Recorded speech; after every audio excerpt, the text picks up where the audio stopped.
Yo guys, I did it. I mapped out the mouse with the arcade, and I'm going to show you how I did it.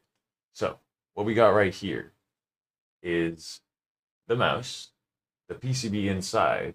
I removed the micro switches, which are these right here.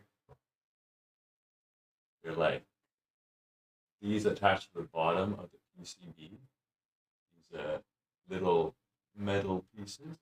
And then the black piece has a little switch on top. And that is what you normally click when you click a left click or a right click. It's all mechanical.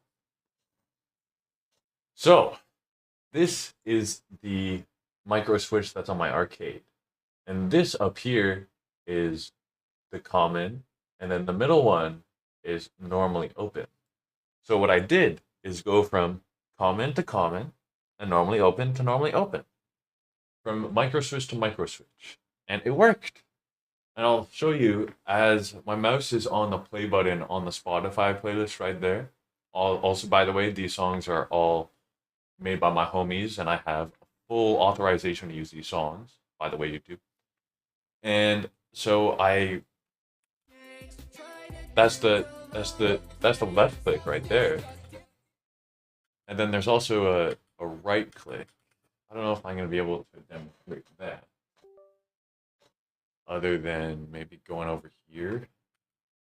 Right click. And then that's a left click.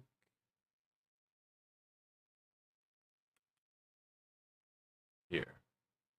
I'll direct it to here. I have a normal optical mouse, by the way. All right. And then I'm gonna click.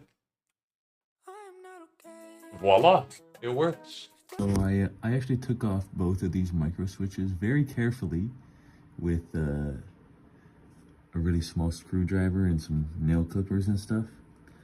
And then I just stuck these wires in the C and the NO and wired it up to the C and the NO. And look, clicking the button does the correct clicking.